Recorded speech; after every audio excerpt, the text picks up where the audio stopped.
can't stand.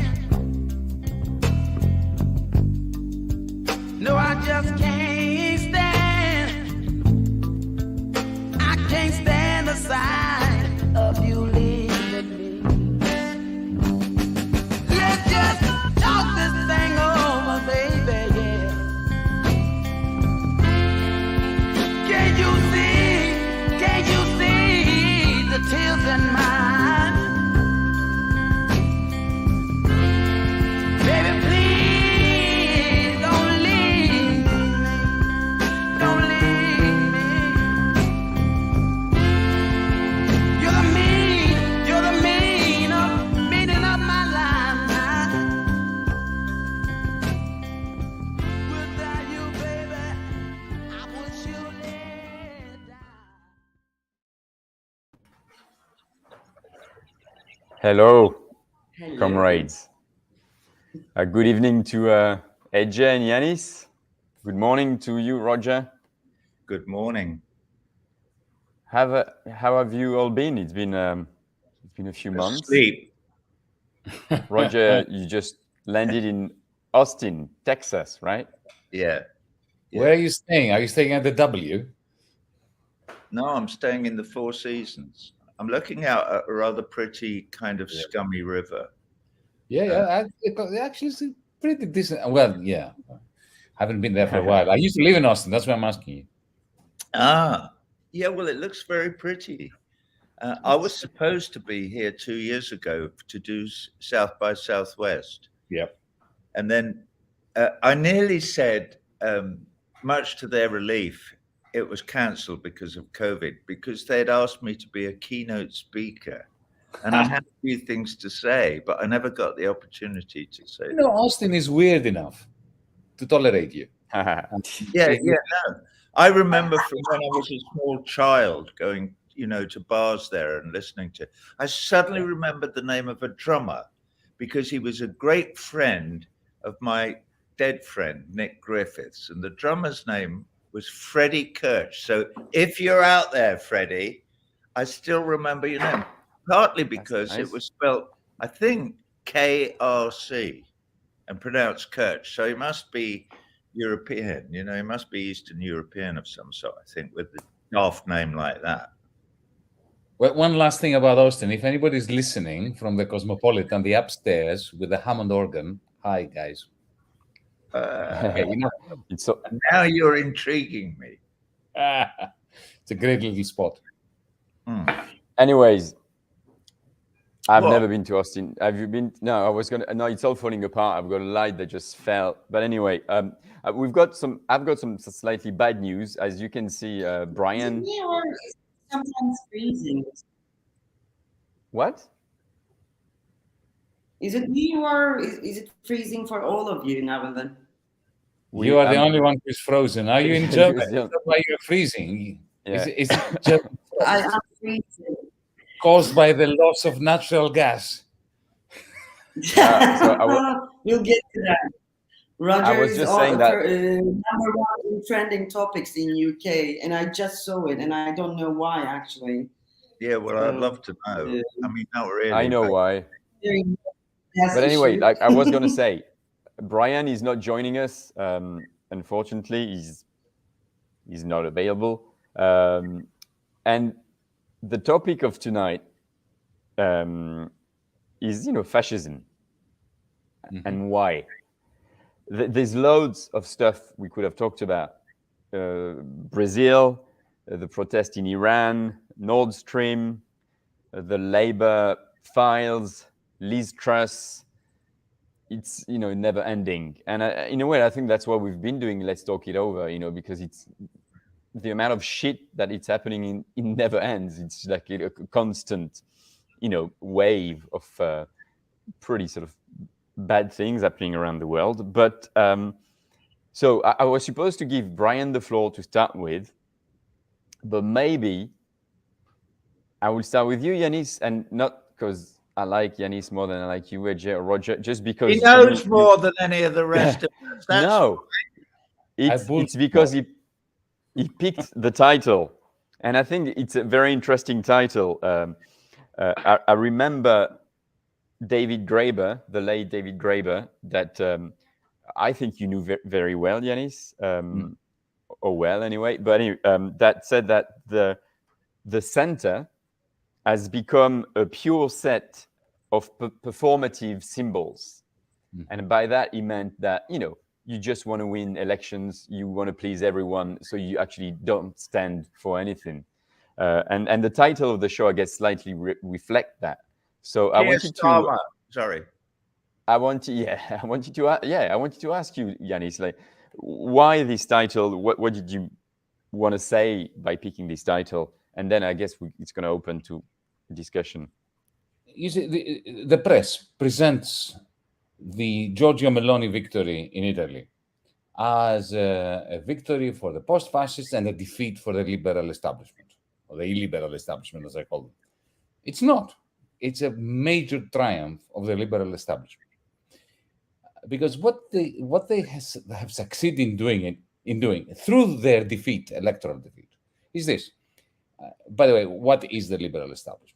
It's all these politicians in Italy who, since the great financial collapse of 2008, have been steadfastly implementing in Italy a policy of socialism for the bankers and austerity for the people.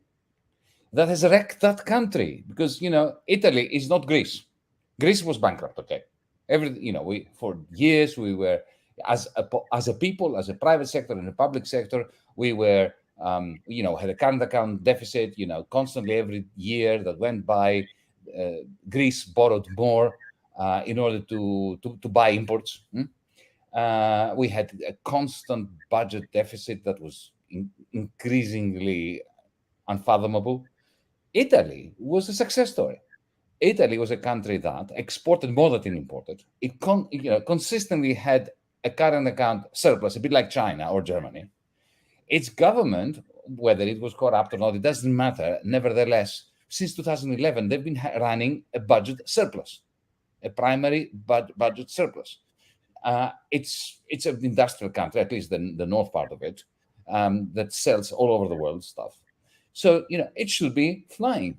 And yet, because it was embedded in this European Union that was imposing policies that were emanating from Berlin and from Frankfurt and from Brussels and Washington, D.C. and so on, the country was wrecked. By whom?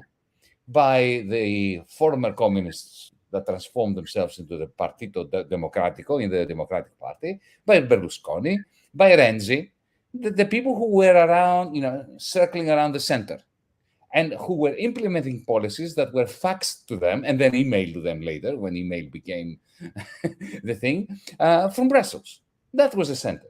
Now, they created huge discontent to the extent that the good people of Italy tried everything. They even tried to, they even voted for a stupid party called Five Star, led by a comedian that had no program. They just, they just wanted change. They were ready for even a revolution.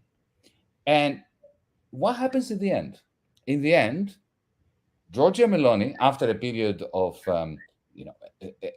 a systemic government by the head of the European Central Bank, who was previously, the blue-eyed boy of Goldman Sachs, Mario Draghi.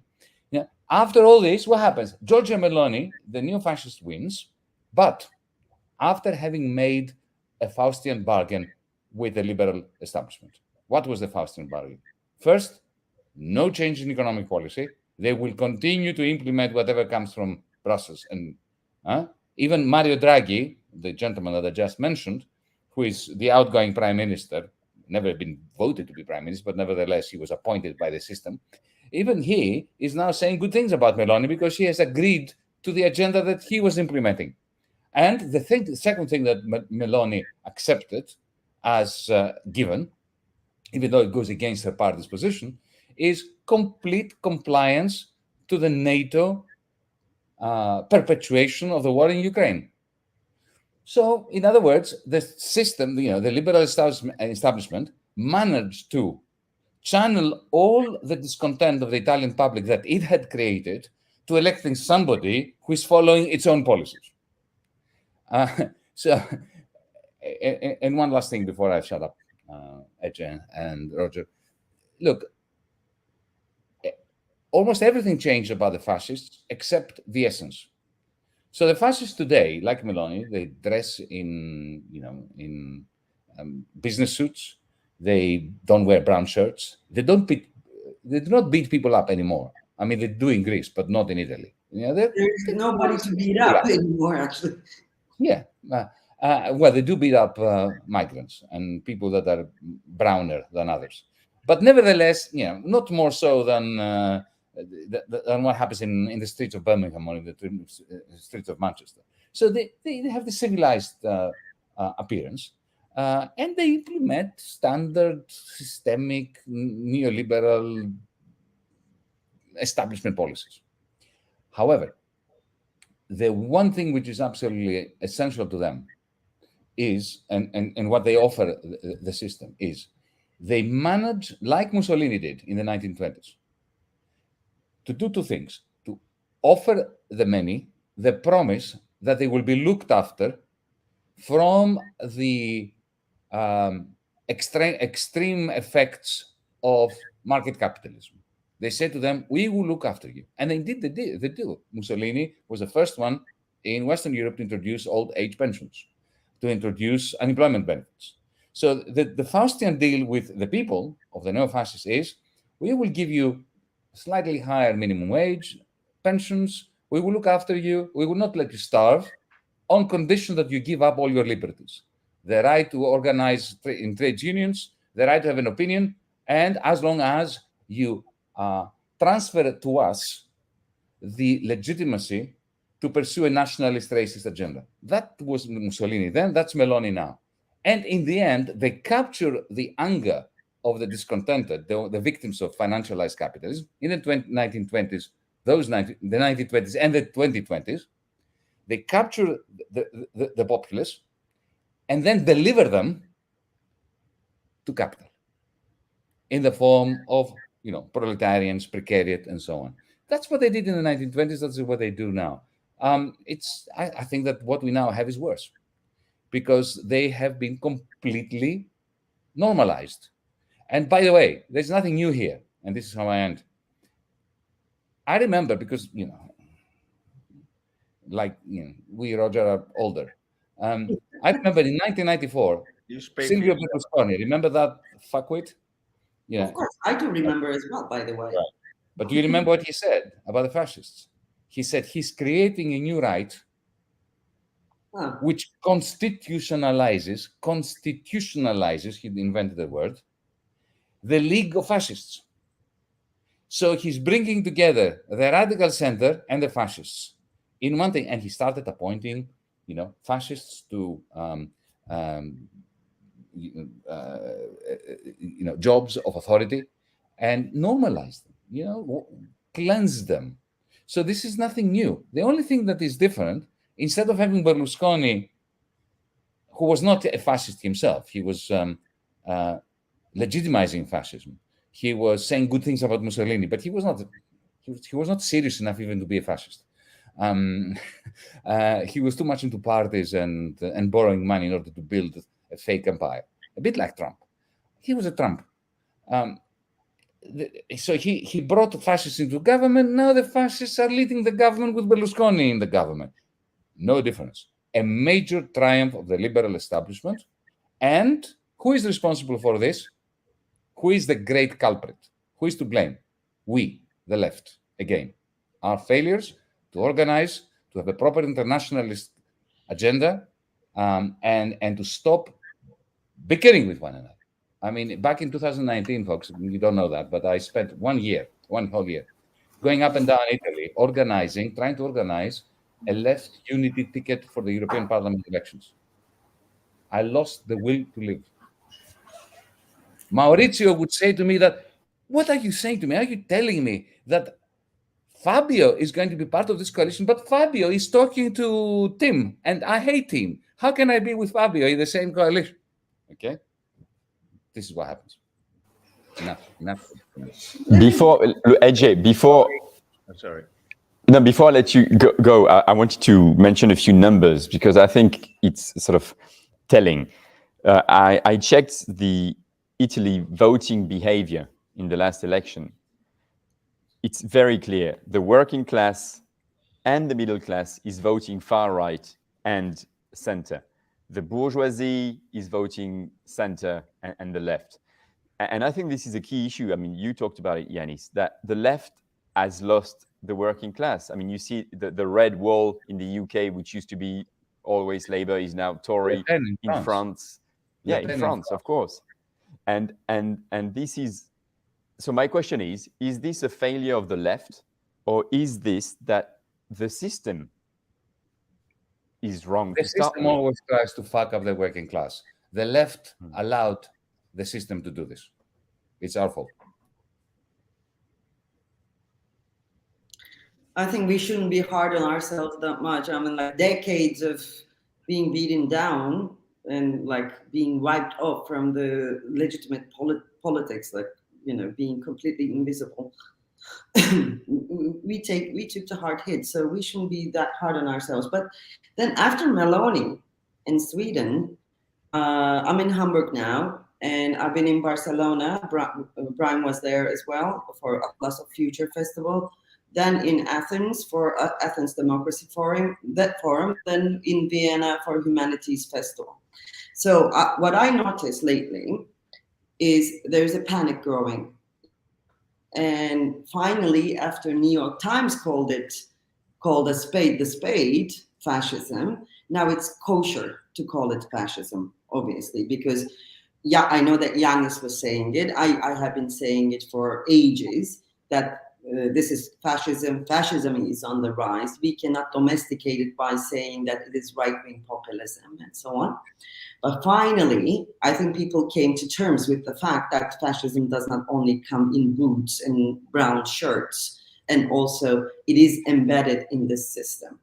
Something interesting happened in Athens Democracy Forum. It was organized by New York Times, so it was a super high-level thing. Ban Ki-moon was there, Jeffrey Sachs was there, who said very interesting things. Many people were shocked. And Ursula von der Leyen was there. And I was at the opening panel, and it was called The State of Democracy, the title. And I told them, you know, we are in the same frequency with Yanis. I told them the same thing. Center is taking refuge in fascism, and they have to decide which one they are more afraid of, fascism or socialism. Because I see that even though there is this panic of losing democracy, they are still holding on to their Cold War fears, like being anti-communist still rules the, you know, emotions and the policies of the center. And of course, half of the audience froze when I said this, and the other half clapped. But the most important thing is, it takes a lot of time for mainstream media and mainstream thinkers, you know, to come to terms with the reality. It took them like, I don't know how many years to call it fascism. And now it will take them another, I don't know how many years to see how, you know, the crisis of capitalism is intertwined with the crisis of democracy. And also the fact that this is not, as you said, Yanis, this is an old story. It's not a new story. However, you know, I was shocked to see that how center is still operating with the old fears. And you know, when you know about the history of Cold War and the decades after that, it is not surprising, and it's totally actually consistent with history, how today, you know, the center is very much in favor of fascists, isn't it? But then there, you know, and Roger Cohen from New York Times, Paris bureau chief, did the closing speech, and it was, you know, bottom line was, we're all going to die, you know, we are doomed. And the young activists, young people who are looking for new ways for representative democracy, for new tools in democracy and so on, they were incredibly depressed, and they hated that speech. Not hated, but they were very critical of that speech, because they, you know, they very rightfully said that we are only beginning, we're not doomed. There are still ways out. But I thought, yes, actually, a certain kind of politics is doomed. And, the establishment, the center, conventional tools of representative democracy, they're all doomed. And that vacuum of power is filled by fascists, both in Sweden, Italy, Turkey, everywhere else in the United States as well. And I think that panic of losing democracy is already shared by American mainstream thinkers and media.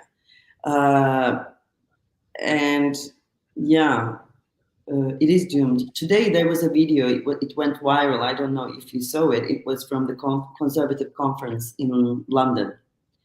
Half of the audience was sleeping, and it was all over internet.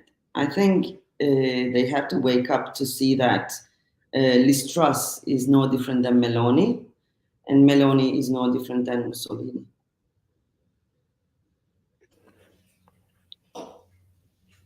Roger, Well, I don't know. Like, have you had your coffee yet? yeah, I've just finished my second cup of coffee, so I'm coming to life. The Kraken wakes. Yeah, well, all of this is very interesting. I didn't catch the name of whoever it was from the New York Times who made the speech that depressed all the young people. But what would you expect from somebody who writes for the New York Times? They're just part of the system of propaganda that creates and maintains this whole thing. I've been thinking about this quite a lot. My whole show, the beginning of my show, the first 10 minutes or so, just says nothing else but explains how this has come about. And it's very interesting listening to you all speaking. And I'd like to hear more about the young people and what their ideas were, how they would propose for things to be different. Because I watched the end. I was a bit littler than I am now, but I watched the end of the Second World War, and I watched, the National Health Service spring into life. I watched the beverage. I watched all of this stuff as I grew up. I saw a sort of embryonic version of socialism in the United Kingdom, of all fucking places, that the home of all misery and death all over the world. We started it. I know the Portuguese would claim that honor, and probably the Spanish too, but I maintain it was the Brits who fucked everything up, almost single-handed. Anyway, I watched it, and then we watched it be destroyed, and it was destroyed in exactly the same way that any kind of progress that humankind has made up until this point is being destroyed now. And that's why when I suggested a title for this thing, I think it was something like The Power of the People. Is it a good thing in an age of propaganda? Because we are seeing that people will go out and they will vote for Hitler. They will vote for National Socialist stuff, which, except, by the way, that the neoliberal establishment doesn't give them a fucking old age pension or look after them, or, or when they're old or whatever it is. None of that giveaway happens. There's no minimum wage talk. Well, there is, and it's all no. Could we have a little? No. Shut up. Go and pull yourself up by your bootstraps and become Jeff Bezos. Here's the dream. There it is. Boom. You can become Jeff Bezos. You just need to work harder and everything will be all right. And the stupid fuckers believe it. Though it's patently a lie. It's a lie. It doesn't work like that. And they only have to, if they could do simple math, they only have to look at income inequality, or the distribution of wealth, or who gets what if something works and you manage to sell something. Join the consumer madness and scrape as much as you can off the top. I know I'm rambling now, but propaganda is the fact that they can get us, we the people. That's what I said, we the people, It's the fact that they can get us to believe this bullshit, and the fact that they still seem able to do it by telling us that the tribe next door is dangerous and that what we've got to do is kill them. Exactly. And then everything will be all right. It's exactly the extreme form of nationalism from the Third Reich. It's what Yanis was just doing. Listen, never mind all that. Never mind that you're hungry. Never mind you're living, in a tent on the side of the street, if you're lucky enough, or in a cardboard box. Never mind. Don't worry about all that. Pull yourself up with your bootstraps. You can become Jeff Bezos. But far more important than that is the fucking Russians and the Chinese. They are trying to kill you. And you need to kill them before they kill you. So let's not have any more talk about what's going on in the village or agriculture, or should we be planting more corn, or should we be doing it, or should we organize ourselves, or should we look after granny? That's completely irrelevant. We have to kill our neighbors. Yeah, but some of them. But an important note from Athens, Roger, this might be interesting to you. The high-level meetings in Athens was interesting to watch because they were all about somehow new rapprochement between China and the United States against Russia, as far as I understand. But this is the new trend. But then, I think we shouldn't blame people that much. And also, I don't know what you think, Yanis. I detect a new trend among young people. They are, in a Gramscian way, removing their consent, but unfortunately, they are doing it very silently.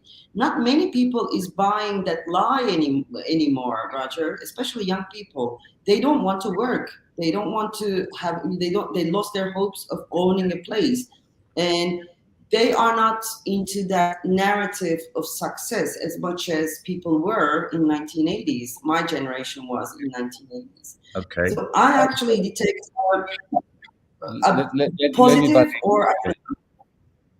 Let me butt in because I need to make 2 points. One is about the mood that you got from the Democracy Forum in Athens, especially about young people and so on. And the second point will be addressing Roger's great point about part of the people when the people are powerless and they have been effectively shepherded by fascists.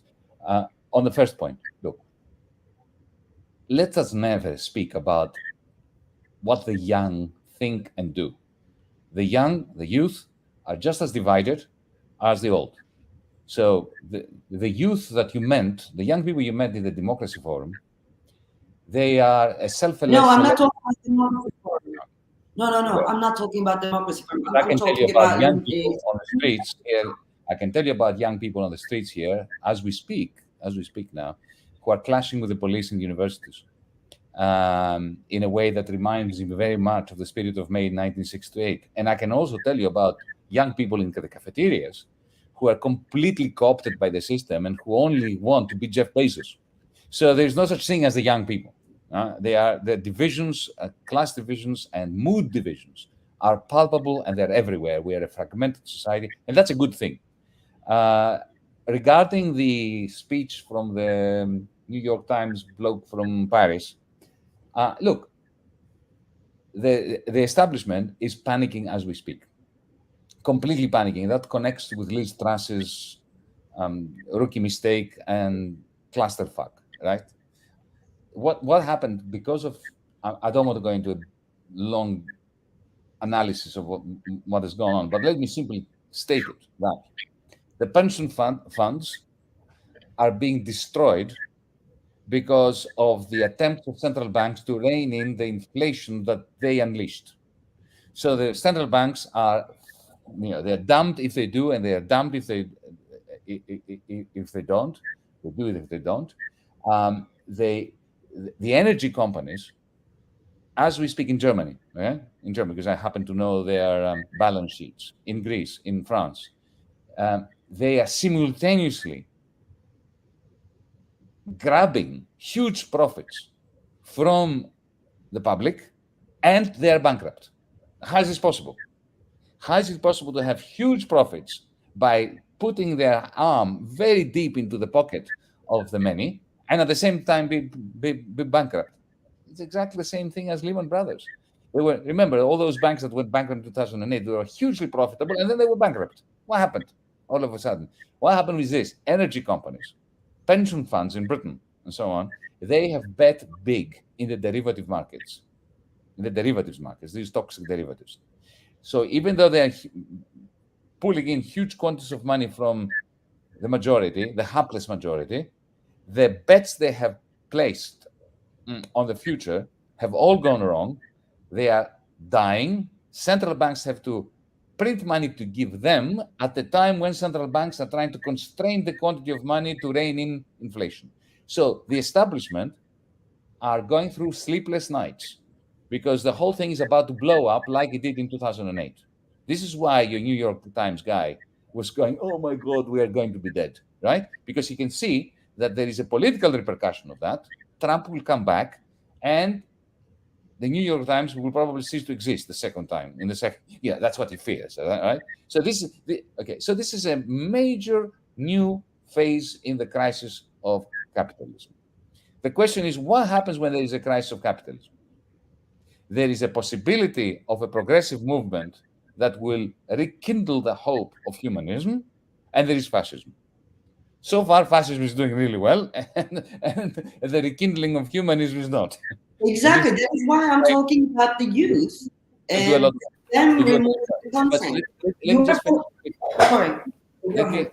Let me convey to you an experience I had 4 days ago. I was in Budapest, and I was talking to a very high-ranking person there. I'm not going to say whom, in the neo-fascist regime of Orban. Okay, I was stunned by the sophistication of these fascists. By the way, I told him he's a fascist. He didn't mind because he was a smart guy. And this speaks to the point that Roger made about power to the people.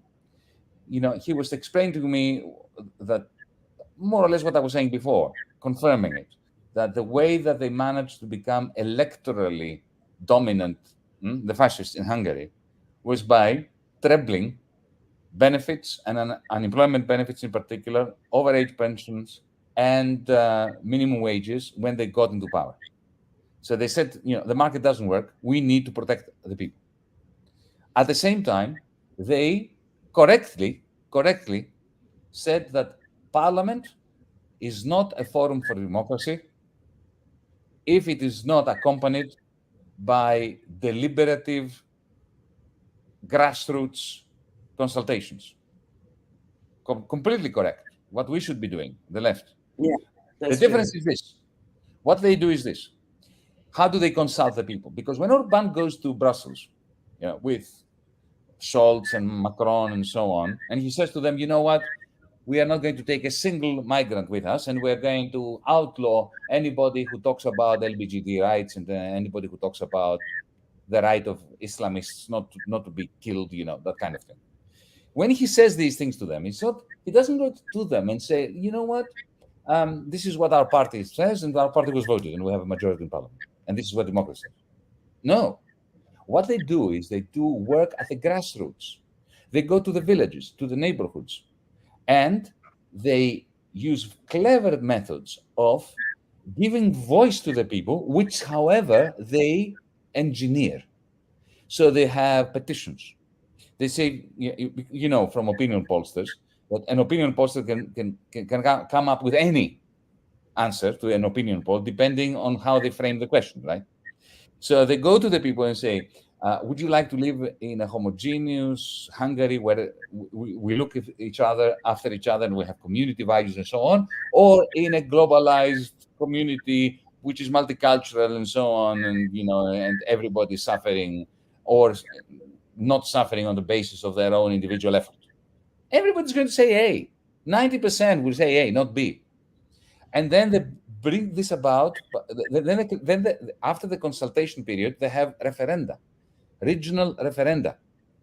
So the people speak and they get a sense of voice, but it is engineered voice. It is totalitarian. I said to him, so what you've done is you perfected Mussolini. You perfected the fascist totalitarian system for giving people the illusion that they have a voice when you are engineering the voice. And he said, yes. What's wrong with that? Okay, so the New York Times guy, on the one hand, he's got the pension funds and the electricity companies blowing up, and on the other hand, he's got the Trumps and the Orbans doing this at the grassroots, and that's why he panics. Now, we should panic as well, but not in the sense that the world is fucked, what we have to do, but we must redouble our efforts to take away the process of consulting, of empowering the masses, take it away from totalitarianism, and turn it into genuine empowerment of the masses. Yeah, but look, I want to say something. Sorry, Roger. How do we do this, Yanis? How do we reclaim this or regain this when we've got a very clear example with Jeremy Corbyn in the UK? If you remember, before the propaganda started, Labour was doing very well in the polls. Then suddenly the old corporate media is on Jeremy's back. He's an anti-Semite. There's a BBC Panorama thing, and he crashes down during the election. And I feel that every time we potentially have a chance to vote for someone not radical, because Jeremy is not is progressive, as Roger mentioned, propaganda, the corporate media, will just kill the messenger, right? Not the message, the messenger. And this raises the question of democracy. When the media is controlled by five guys around the world, and they're not obviously on the left, what chance do we have to convince people to actually vote for progressive when we know that as soon as he's going to actually rise, he's going to be killed by most institutions? Like, look, in the Brazil elections, more than 40 million people voted for Bolsonaro, and they're not all far right or millionaires. 40 million people voted for this crazy person. It's a bit like women. Women will tell you that in order to get a job, they have to be 10 times better than the men, right? In a patriarchal society. Similarly, with the left, must be 10 times cleverer than the fascists and the centrists. Jeremy is a friend of mine. I love him. I adore him. He made big mistakes. Okay? Yeah. He made a number of mistakes. One mistake was, for instance, not to adopt a policy, a narrative of proportional representation, to stick to first past the post, because that killed off the possibility of getting support from people outside the Labour Party, even the Greens, even the Radicals, and so on. That's one. Number two, it was absolutely senseless of our Labour Party, of Jeremy's and John McDonnell's Labour Party, to try to win over the Blairites and to try to say, we need to go to send a second referendum for the EU. Fuck that. I was against Brexit. We had the referendum. We lost it. Forget it. Move on. Move on. Do not fall into the Blairite agenda. And, they were trying too hard to keep the Blairites on board. No, get rid of them. Expel them. Because if you don't expel them, they will expel you. And this is what happened in the end. Corbyn was expelled by the Blairites. So, I don't blame him. Maybe I would have made exactly the same mistake, right? But that's why I'm saying we need to be 10 times smarter and do what the Orban people in Hungary are doing. Don't stay in Zoom meetings like we are. Don't stay within our offices and our conferences and, go out there and empower the people through genuine debate. So, now that's why in my old age, I have to get up at 6 o'clock in the morning to go up to North Greece on a village by village campaigning kind of. It's hard work. But then Roger has a point there. Like, you now will go to North, to the village, and then what if people are against you? Like, literally, like, that's why that there's always a chance that you are this time physically attacked, because the polarization in every country has become so extreme that people do not have any tolerance. I prefer to be attacked than to be ignored. We are going to the north of Greece. I prefer to be attacked than to be ignored. Look, the reason why we're going to North Greece is because that is where the nationalists and the racists have completely taken over. it is because they don't like us that we're going to sit down with them and talk to them. Because we are not prepared to hand over to the Trumpists, to the Melonis and so on, the masses of good people who have been completely disempowered by feeling powerful through this association with the fascists. We need to take them back from fascism. We are not going to allow the fascists to take over the soul of these people. We're not going to call them deplorables, as Hillary Clinton called them. We're going to look at them, listen to them, because they've got genuine concerns about everything, including immigration, and then try to persuade them. Well, I'm thinking about the narrative that these fascists use, and that is mostly I'm thinking of I'm mostly thinking about nowadays, since a year or so. They did their homework in economy, in the real stuff, but also what they are doing is using politics of emotions in the most masterful way you can think of. They make people feel powerful, which you also made a distinction. They don't give power to people, they make them feel powerful. So what we progressive do is something completely different. We look down upon these emotions and we don't really deal with them. No, we don't really deal with we the do fear not look down of on emotions. We're completely and No, utterly emotional. I'm being too generalizing, maybe, because I wrote a book about that. But still, majority of the progressives, I think, they do not feel like they have to say something about the fears of people, especially in these times of uncertainty. But there is fear, and somebody is organizing that fear, fascists, and mobilizing that. There is the feeling of broken pride among people. Somebody's, fascists organize that. They are promising greatness, pride and whatever. So I think we need a politics of emotions discourse for progressives as well, because we talk about equality, which is a hardcore reality, which is happening in real life, but most of the time fascists win their votes through the slippery ground of emotions. So we need to look at that part of politics as well. I know about your investment in emotion, and I share it. I share it. And let me give you a simple example, right? So I go around these places that are full of nationalist, indoctrinated people, not nationalists, but people who've been indoctrinated by nationalism. And they say to me things like, we've got to stop these Muslims from coming to our villages because they are going to infect our societies with their own values, which may be fine for Syria and Turkey and so on, but not for us. We want to maintain our language. We want to maintain our customs. If too many of them come here, then all that will be diluted. Now, I could turn around and say, you are a racist bastard, fuck off. Then I lose the plot. Or I can say to them, listen, we've been around here for 5,000 years. We were always a minority. Always a minority. We had every Tom, Dick, and Harriet, every empire coming by us, occupying us. We had the Vandals, we had the Ostrogoths, we had the Visigoths, we had the Venetians, we had the British, we had the Ottomans, we had everyone.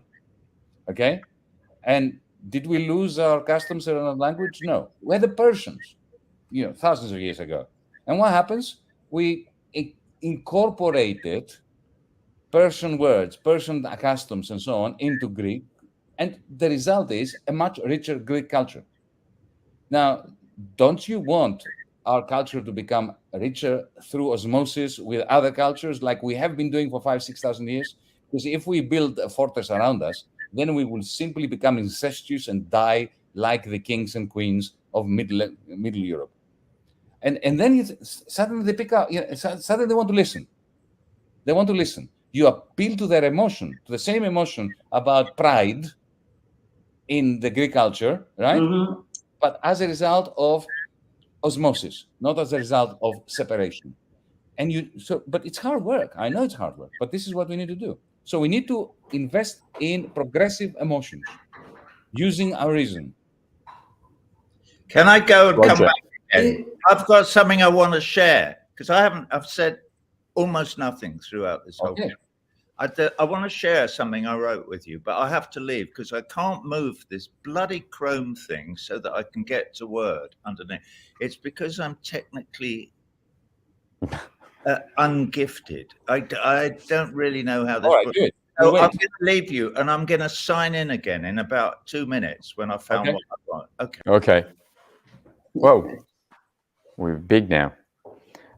So But I was also Yanis, I want to ask you and Yanis again, because I obviously totally agree with what you said, Yanis. You know, going to villages, working on the micro in a way to build the movement. You know, and I think that's sometimes the problem of the left as well. The left is very good at having excellent discussion about international politics, geopolitics, but the micro, what's happening next to your house is maybe not done enough. But then if the people you talk to in Greece about the importance of immigrations and various languages and cultures in the Greek in the way Greece has been created, but if they go back home and every time they switch on the TV they see people bashing Muslims, people bashing against the radical youth. How can they? Because propaganda works incredibly well, I think, and that's why you see people that one election will vote far right and the next one will vote left or center. And I'm wondering if we're not. I mean, reclaiming the media is also crucial if we want actually. We will never these people reclaim the media, Frank. or another type of media.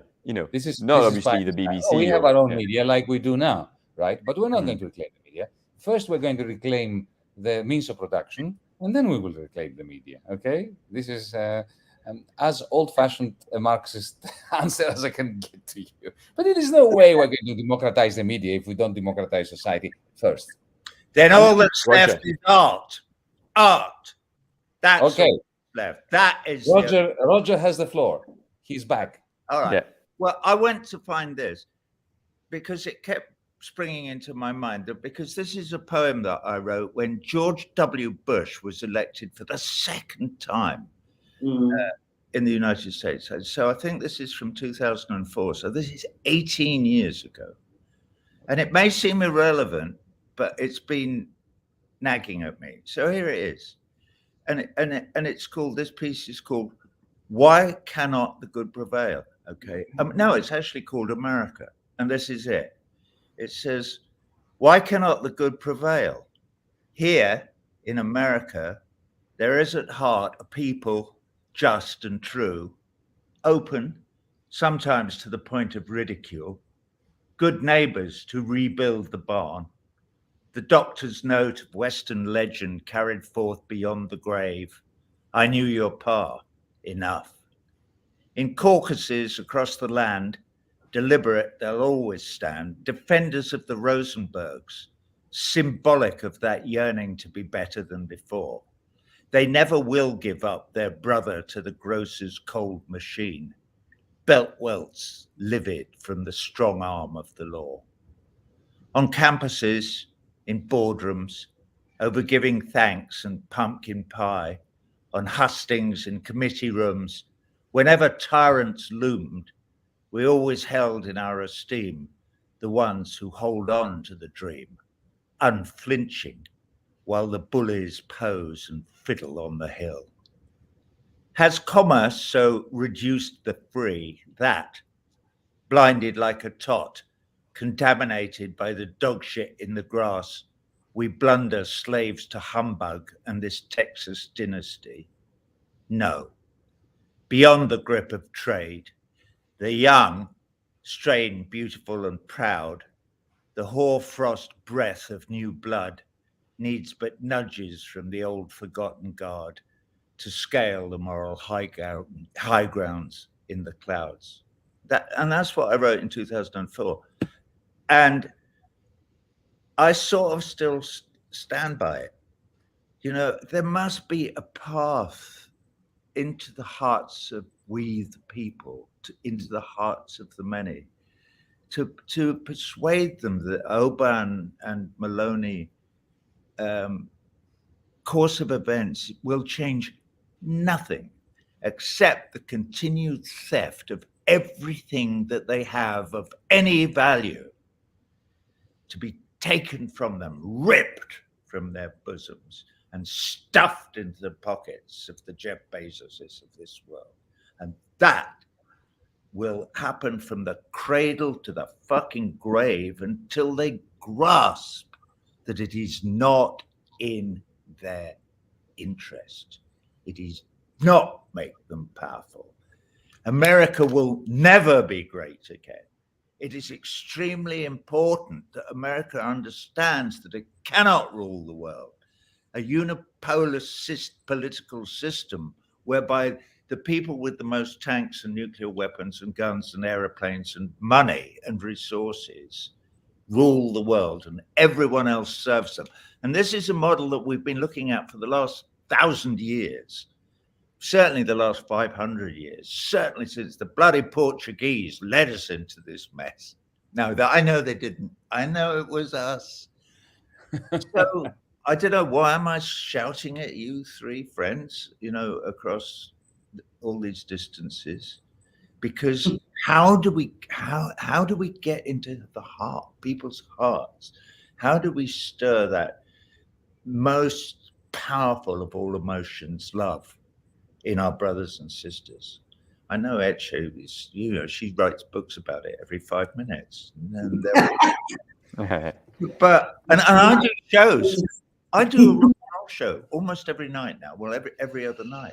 This is all I'm saying. And you're not coming to Greece. This is inexcusable. Well, pull yourselves together.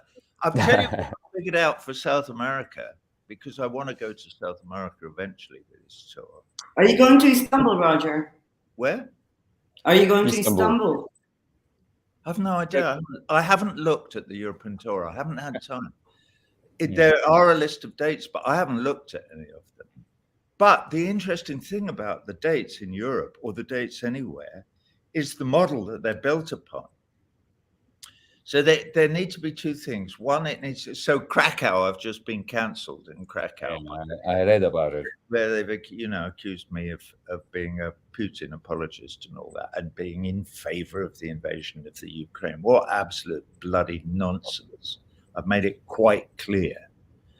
My position on that is entirely... We've already stated our position. Anyway, so what am I saying? The model, so should I say this? Yeah, fuck it, why not? The model that I've come up with for South America, because I have to completely redesign the show, not completely redesign it, but make it so that it can be done in football stadiums, because they don't have arenas, because they don't play ice hockey and they don't play basketball. In consequence, they don't have arenas. They only have football stadiums or the beach, So, and this is what I figured out. You won't, they'll always be free. This is my plan. Is that Argentina and Brazil and Chile and Colombia now and Venezuela and Cuba and blah blah blah, many of whose governments now are kind of very friendly towards me, because particularly Venezuela, because I've supported them with my big mouth through all the machinations of Guaido and all that crap. All right, so this would be the plan. Would be it's there. I've no idea what the costs are to get it to you and put it up in a stadium and work it. Okay, but you have to pay those costs. You, the country, has to pay that. Me personally. I will work for nothing. I expect nothing, but you have to pay for it. And the people just come, as many of them. Let's look into it. Well, we are looking into it. Just so that we are not seeing each other over Zoom. Yeah. Yeah, okay, whatever.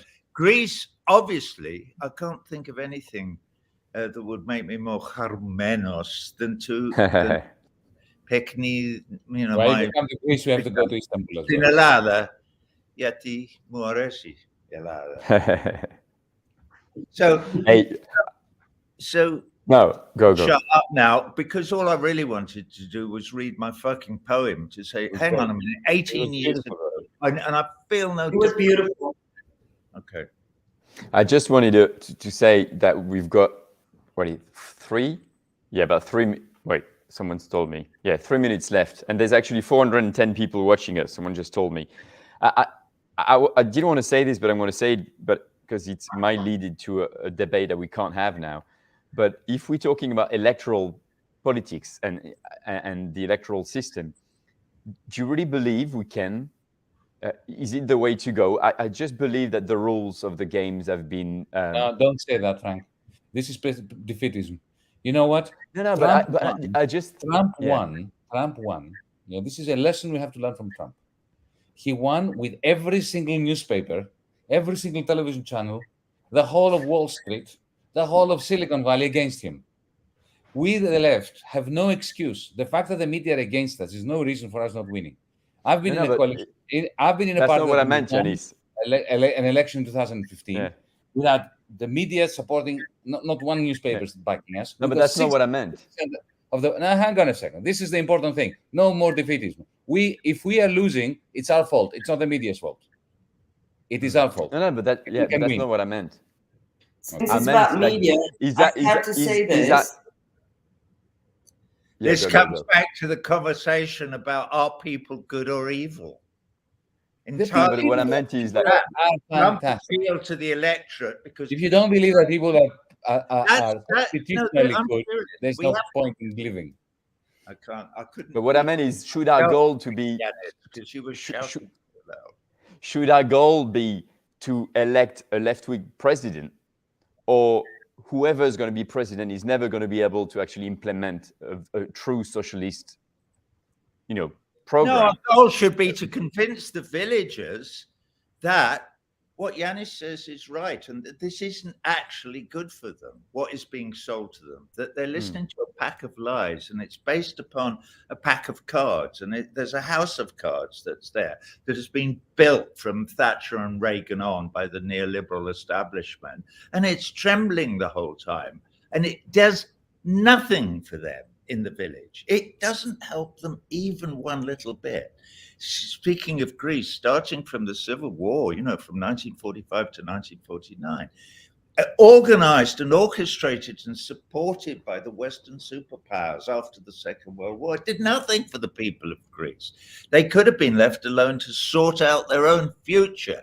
Yanis could have gone from village to village, or many of my friends in Greece could have gone from village to village and explained to them why there was a better future that was not to be a vassal of the West and do as they're fucking well told, which is what happened. And look where they are now. They're probably kind of teetering on the edge of make Greece great again. Well, are we closing or closing? If you're closing, I'm going to say something. Or Yanis, you want to say something? No. We should be closing. I have one very, very short thing to say, but you go ahead. But we should be closing, yeah. Ece, close. She's frozen. Oh, you froze now. We say close, not froze, AJ. Oh. Let me say my little bit then while we're waiting for Ece to come back. Look, the way I understand this empowerment business, empower to the people, and what does it mean for people to be powerful? I remember, I used to like circuses when I was young. My father used to take me to circuses. I remember these performing dogs in the circus. Yeah, they didn't understand why they were doing what they were doing. They were performing. The performance was the dogs. Okay, they understood. The only thing they understood was that they had to do this to get fed, right? What I want for the villagers that Roger mentioned is for them to be deciding on their own performance. Empowerment is not simply to perform, which is what the fascists make them do, but to understand what the performance means to them and to choose their partners, their script, their music, and their own performances. I'm putting it at an emotional level, not at a political economy level. Okay, about media, and as a closing remark, in Iran, there is no free media, and they already cut internet for several times, social media, and so on. And still, the women, beautiful women of Iran, is ruling the discourse. They are, determining the narrative, and they are doing what people should be doing against tyranny. So let's send our love and solidarity to them, and also thank them for showing us what media is actually sometimes completely insignificant when And the people students in the rise. universities will get beaten up as we speak. And the students in Iranian universities, especially Yes. the women students. Yes. Power to them. I mean, like they are fighting against one of the most cruelest regimes in the world, and my heart goes for them. They are simply amazing, and they refresh my faith in humankind. But I agree, obviously. I've made 1 or 2 little videos for Masa Amini, whatever her name. Amini, yeah. And yeah, I couldn't agree with Etche more. The Ayatollahs have to be told, we're living in the 21st century. You can't be, we can't be dealing with this stuff from the 9th century. It's just too old-fashioned, and it's degrading and just wrong in every possible way. So, well said, Etche. We are going to have to wrap up because I've got the floor. Oh, yeah, subscribe to the channel. Thanks. Because I've got the floor now, I just wanted to clarify that I didn't want to talk about the media and propaganda. I just think that, for me, the rules of the game of so-called democracy, we'll call it democracy now, are fixed in a way to make sure that the people will actually never be able to gain true power. And that's maybe a debate for another discussion, because we have to wrap up. But anyway, huge thanks again to the crew, AJ, Yanis, Roger. Roger, you're touring for another 14 days, I counted, until 15, no, 11 days. We could have spoken about Brian's new album, which is coming out, I think, in 10 days, but that'll be for another show. You know, Brian looks like he's actually doing nothing, but he's actually doing stuff, it seems. And that's a joke, Brian. Anyway. He's working with singers. He told us he's got 7 musicians coming in who he'd booked. 14. And got them. Yeah. That's why he's not here. And Brian, we miss you, obviously. But anyway, keep singing, brother. We need your voice. Right. Ifralisto, everyone. And we're not sure when next time is going to be, but there'll be a next time. Okay. Bye. Bye, everyone. Bye. Take care, everyone.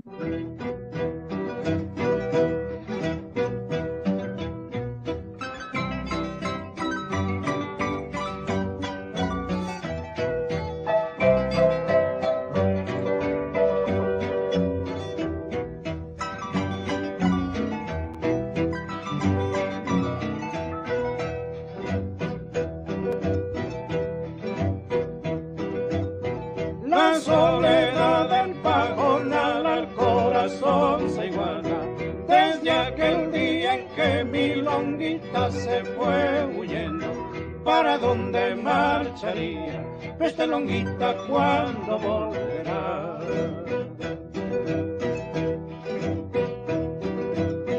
Han pasado ya 6 cosechas, en el campo solo hay rastro.